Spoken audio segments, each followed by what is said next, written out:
So, Lotte Van Rijn, Perfect. General Manager of Certhon, thank you so much for joining me on the Vertical Farming Podcast. Hi. How has your day been so far? What's the best thing that happened today? The best thing is that the sun is shining in the Netherlands.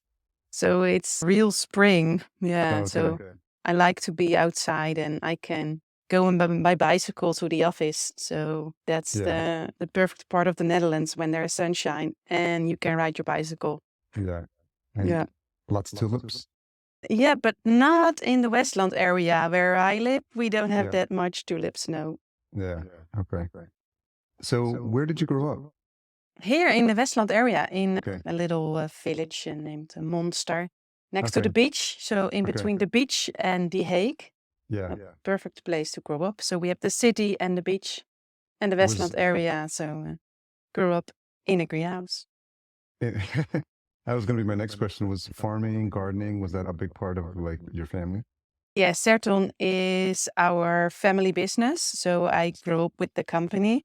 Okay. So yes, indeed, with greenhouses and What was that like for you personally? Like, was it like, what are the memories that you have in terms of like growing up around, this environment?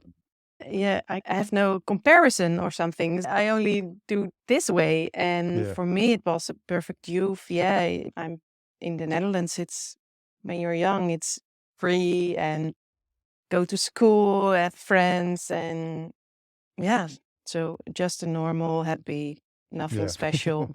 It's interesting because if you sometimes for people here in the States, if you grow up in the city, for example, or around buildings all the time, correct, your exposure to fresh produce is going to be in a grocery store or supermarket, and you don't understand what the difference is, or maybe no fresh produce, fast food or something like that. So it's really helpful sometimes to have that experience. Yeah.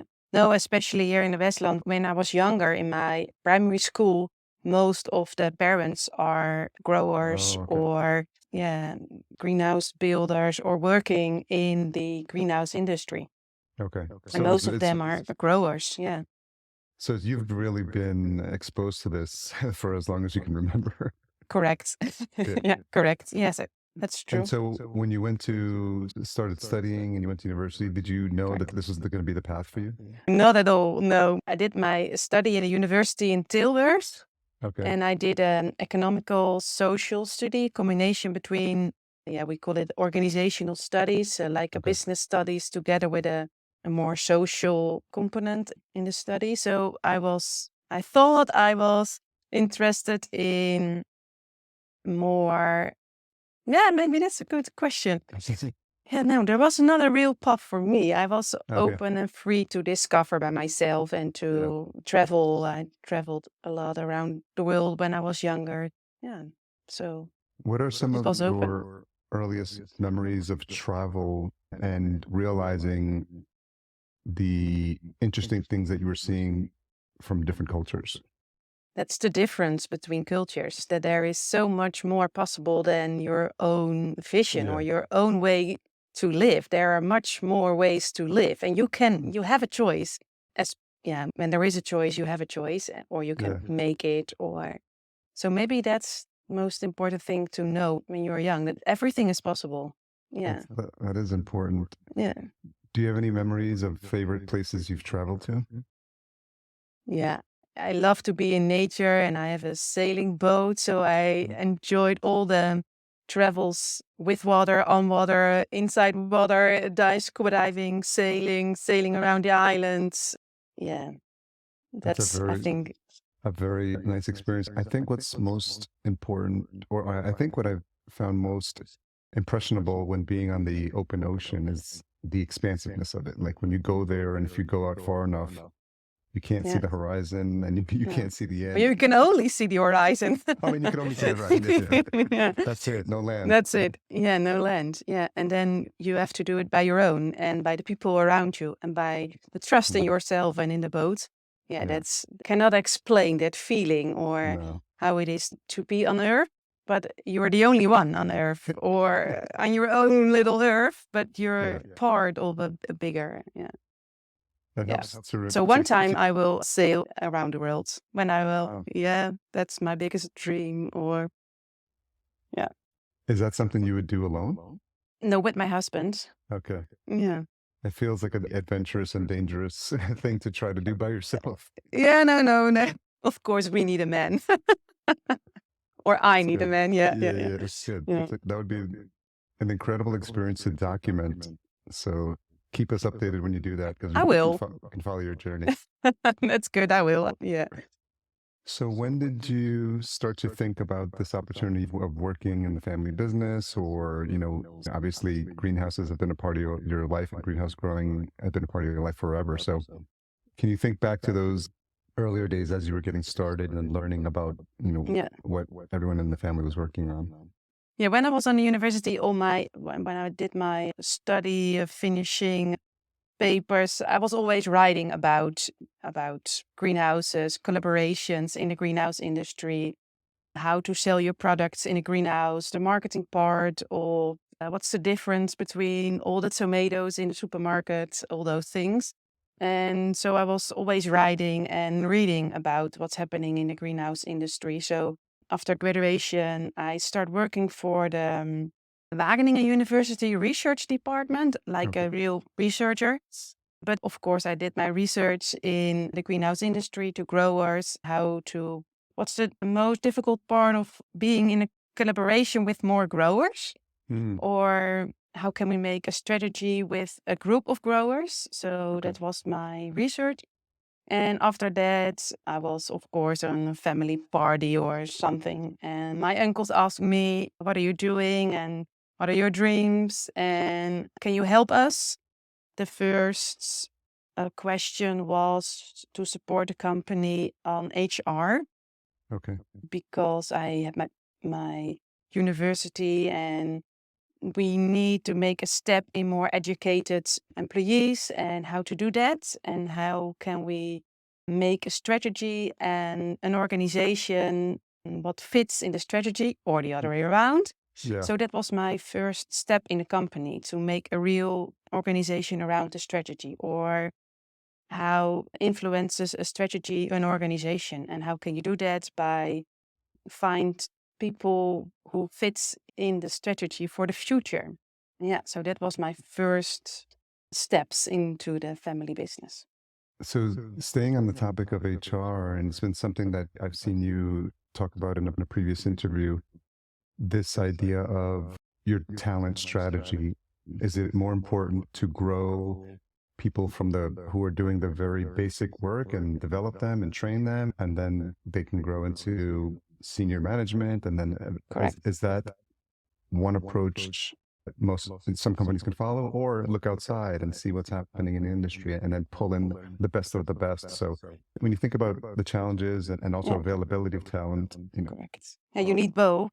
Of yeah, course, you need educated people from other sectors into your company for more diverse knowledge, but also you need to build your own education platform for your own employees. And also in the Netherlands, there's no school focused on how to build a greenhouse or how Mm. to design a greenhouse. So all those knowledge is in the company. So you have to educate most of all new employees.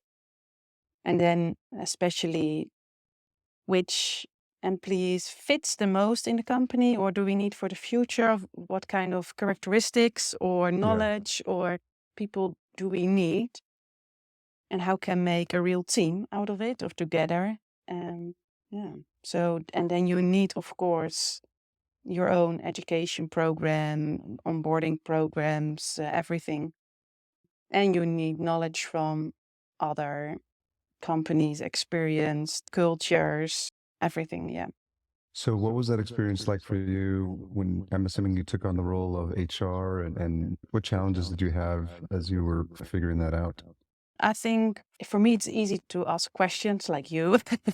And then it's easy to have a good conversations together. So you can also ask all the other ones, what do you think and what do you think? So you need all those information and knowledge from everyone to see what fits and make small steps. Of course, you can build a strategy for the next 10 years and make a real big step for the next 10 years, but you have to make small steps. And to make all those steps, I think that's the biggest challenge And so how long did you have that role before you moved into the next role at the company?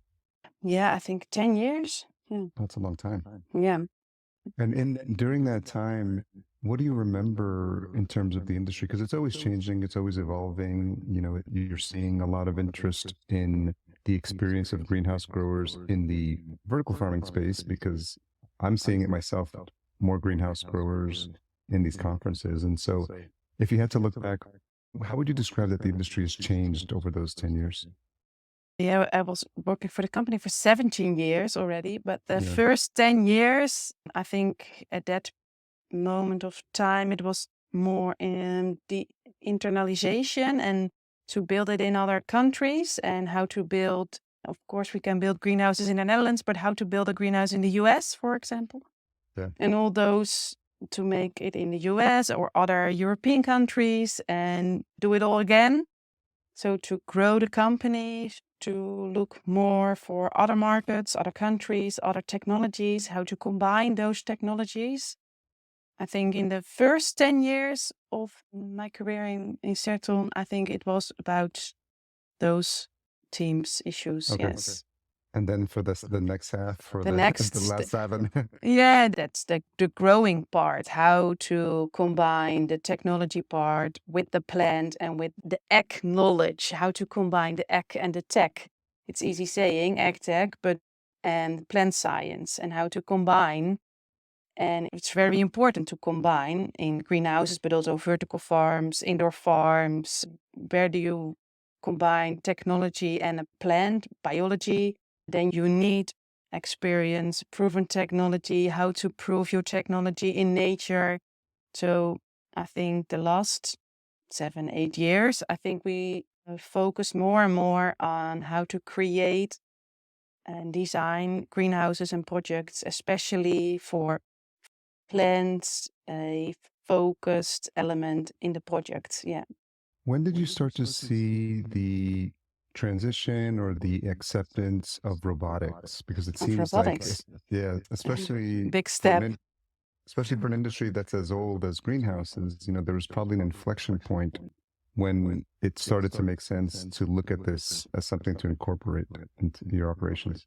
Yeah, that's of course the labor element in greenhouses and in growing. When there are people or very expensive people, or how do you find people? And is a greenhouse a working area for people? So when the people, yeah, again, the HR in greenhouses is difficult. And I think in future it will be more difficult to find the right person and enough labor and for the right price of labor.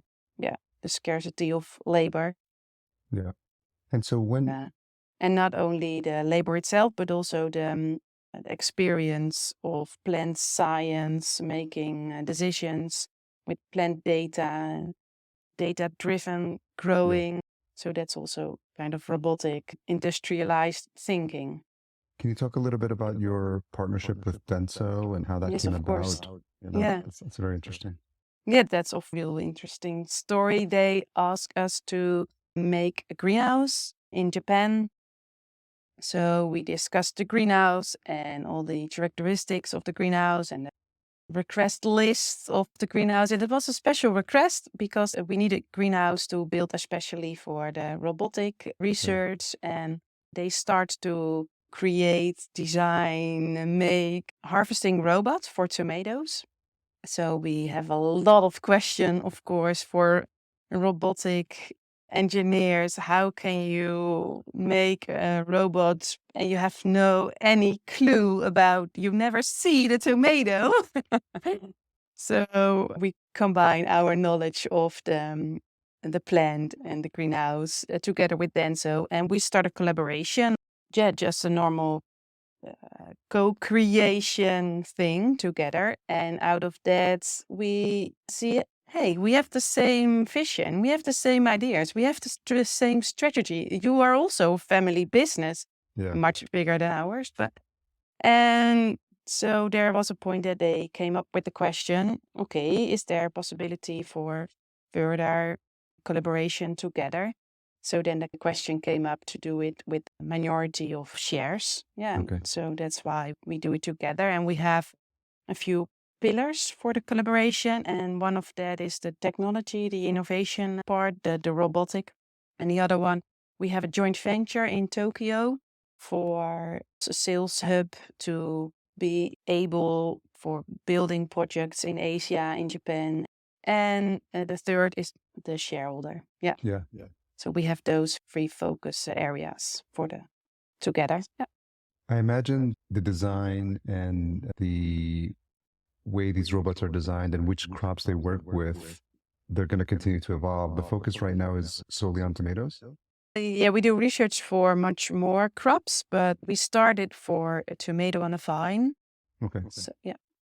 So the first step is with a tomato on a vine, a high wire tomato on a vine. Yeah. Okay.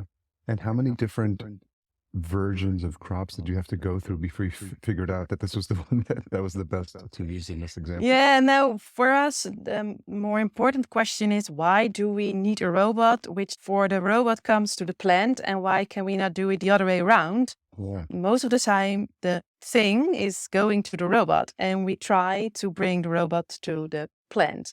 So now we are trying to make small plants, movable plants, to bring the plant to the robot. So now we do it with a new cultivation system with small plants. Okay. And it's also tomatoes for the first step. Yeah, but we call it a grown-up system, and we call it a bonsai. I saw that. Yeah, it's very interesting. Yeah, it's a small plant, so that's why the Japanese, we call it a bonsai tomato. Yeah. But I imagine even when you can figure out the logistics of the size of the plant and how to move it around, it's also important that it tastes good as well. So I imagine there's a lot of science behind that as well. Yes, of course. Yeah, in a grocery store, it's just a tomato, and of course, you need a good taste, and so that's for every tomato or food, it's important that they have a good taste. Yeah. And so just to back up a little for folks for the listeners who may be new to Certhon and they may not understand the business model, the markets you serve, can you talk a little bit about what the current product offering is, who your ideal clients and partners are? Yeah, of course. Certhon is a greenhouse building company. And next to the greenhouse itself, we also do all the technical installation inside of the greenhouse. So we make a full project for growing. And we have projects all over the world. So we make for all different climates, technical installation for a perfect inside climate in a growing area. The controlled environment for growing. And that's possible in greenhouses with a glass outside, but also when there is no only artificial light. So without any daylight, we can also make, and that's what we call vertical farming or indoor farming or city farming. And we call it growing without daylight. So then we only use the artificial lights. We fully design and also give support to reach the needed yields in the growing environments. Yeah. Where are you seeing the most demand for your services? Yeah, we focus on Europe, of course. So also in Europe, we need the greenhouses, and we have projects in the US and in Asia, as I told. Yeah, so we almost everywhere we can build when there is a need for food, and the need for food will increase. So from that point of view, I think that the need for greenhouses or cultivation system, or how can we make more food with less resources, that specific question is, there's no specific area where there is no need for food. When there are people, you need fresh, sustainable, healthy food, functional food.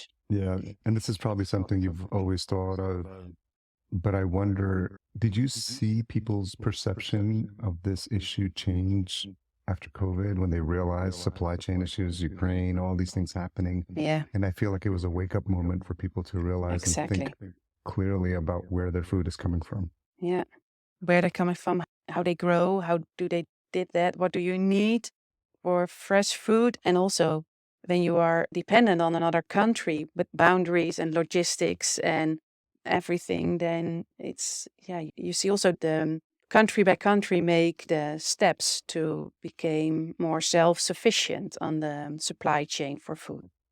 And That's COVID make an acceleration. Did you find within your community or within your network that more people were coming to you and asking you for help or asking you for questions once they became aware that this is probably something they should be thinking about?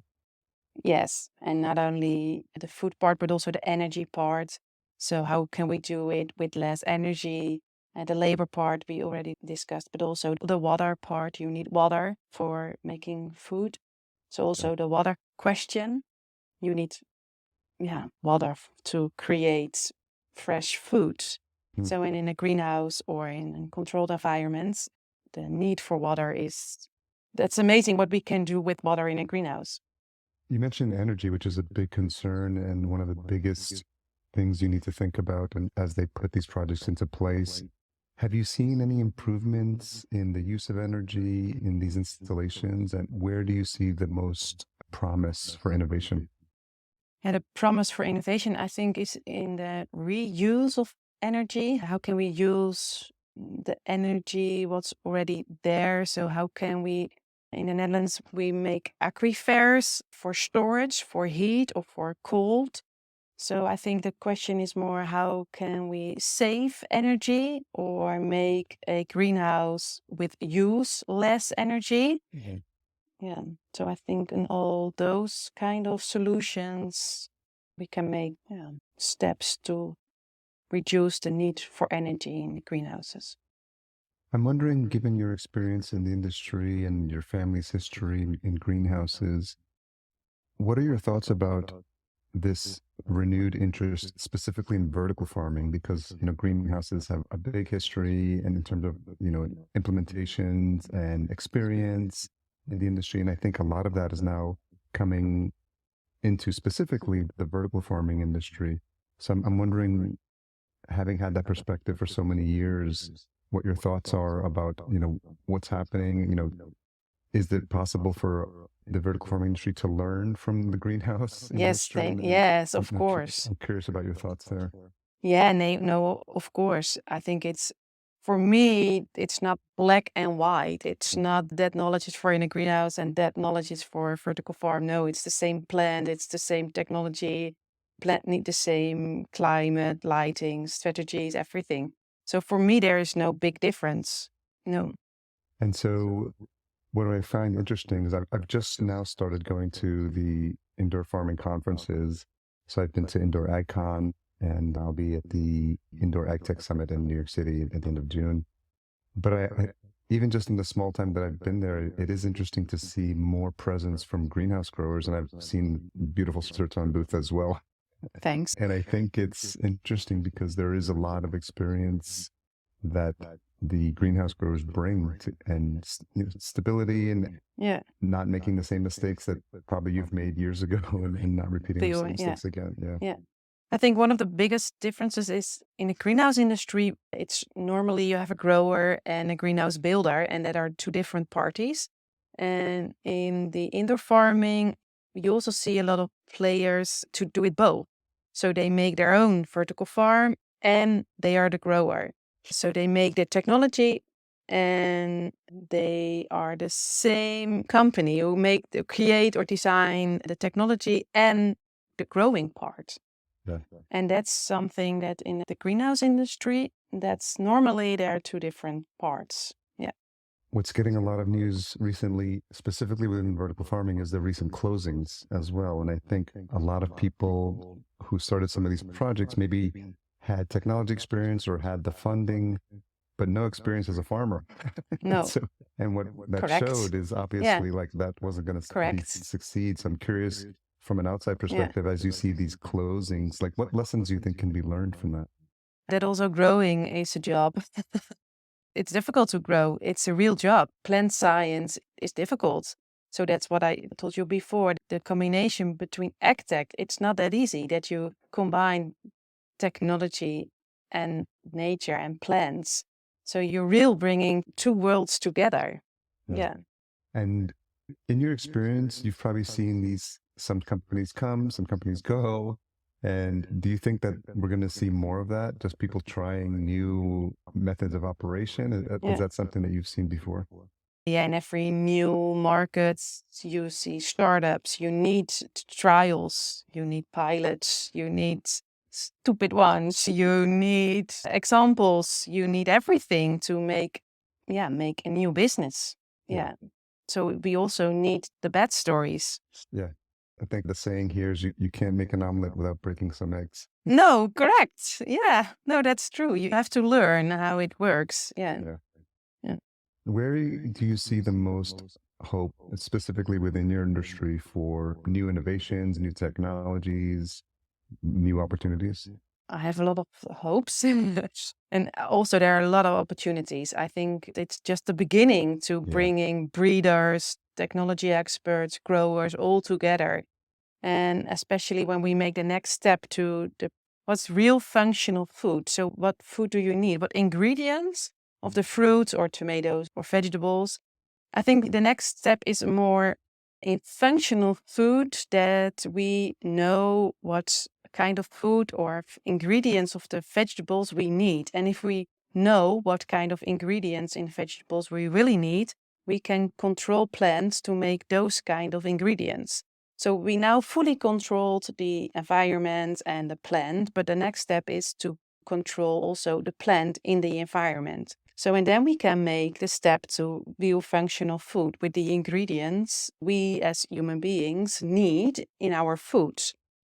And for that step, we need also the breeders. We need doctors or ones with knowledge of what kind of food do we really need.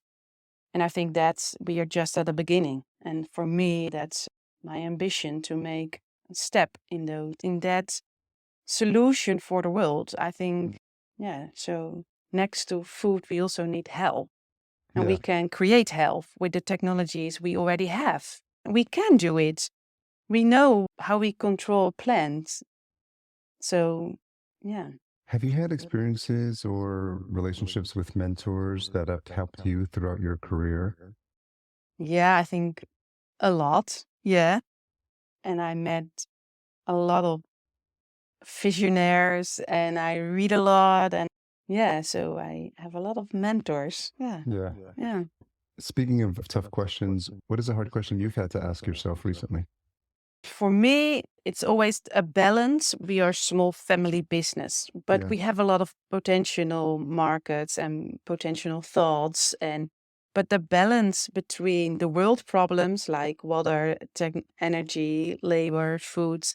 So we're working with big questions for the world, but we are a small family business. We only have 150 employees. So we are a real small business and we have the solution for a lot of people.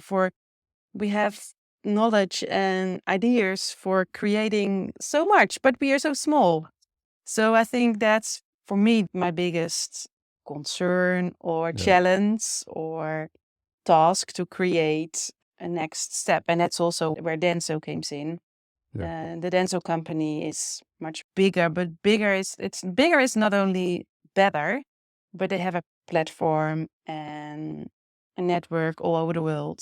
So also with those kind of companies, they can create more opportunities for us.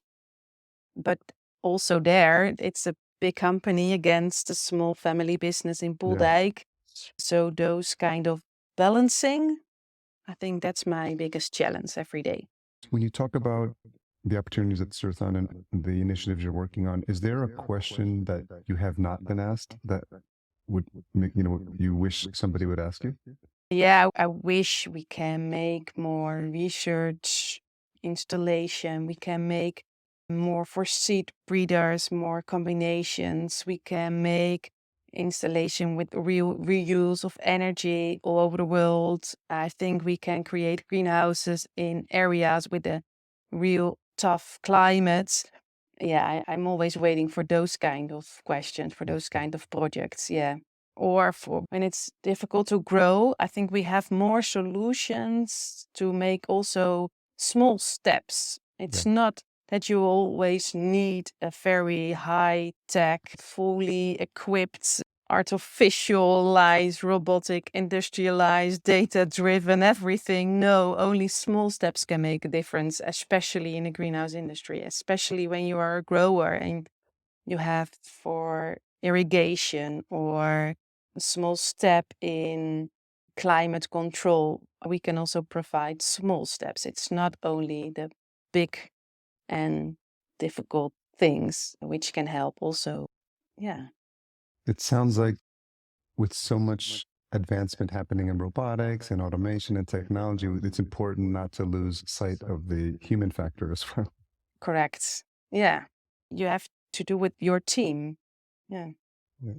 So I think that's all the questions I had. I really want to appreciate you taking the time to share your story. There's so many different aspects of not only vertical farming, that's the focus of this show, but also the influence of greenhouses and the experience and the rich history of what has been happening in the greenhouse growing. I don't think vertical farming would be here without No. without that technology and Correct. without that experience. Yeah, but it's the next step. You need both, and we can make both. So we don't make so that as I told you, for me it's not that black and white, or it's just a greenhouse, or most of the time you can always combine the technology in a vertical farm you can use in a greenhouse and the other way around. So you need both, and in specific areas you need a vertical farm because of the outside climate.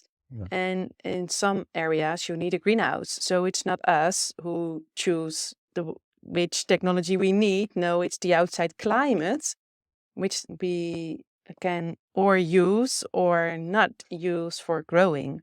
And those specific characteristics of the area that makes the difference in the technology or for a greenhouse or an indoor farm or vertical farm. Yeah. That makes sense.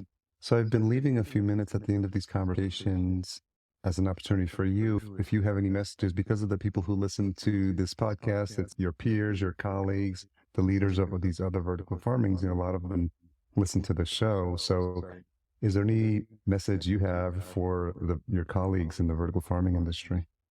And there's so much more to create, and there's so much more that we can bring or give the world, and that we need more collaboration together. So be open for other ones to collaborate on innovation and technologies.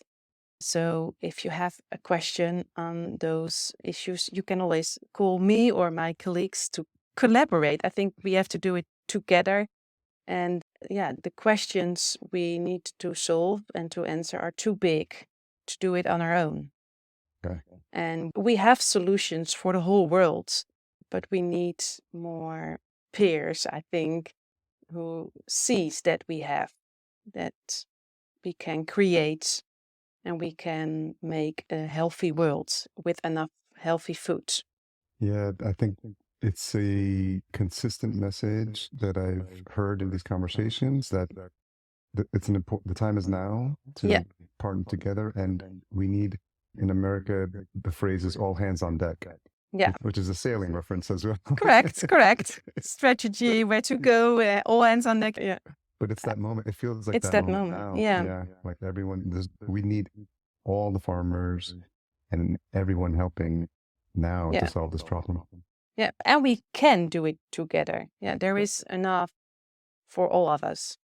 Well, I want to thank you for taking the time. I know it's a little late where you are. I appreciate you sharing it's fine. You're welcome. A little bit of your background, a little bit of your story and the family's history. It's definitely interesting to see companies that have been around for such a long time with such experience. So I appreciate you taking the time to come on. Thanks for having me, and thanks for all your questions. Thank you very much. And we're going to connect people to all the social accounts and the website, and we'll put those in the show notes if they have any questions. Any other place do you want to send people to connect with you in the company? No, I think when the company name is in that's fine. That's fine. They will find us. Okay. Thanks again for your time. I really appreciate it. Thanks. Thank you.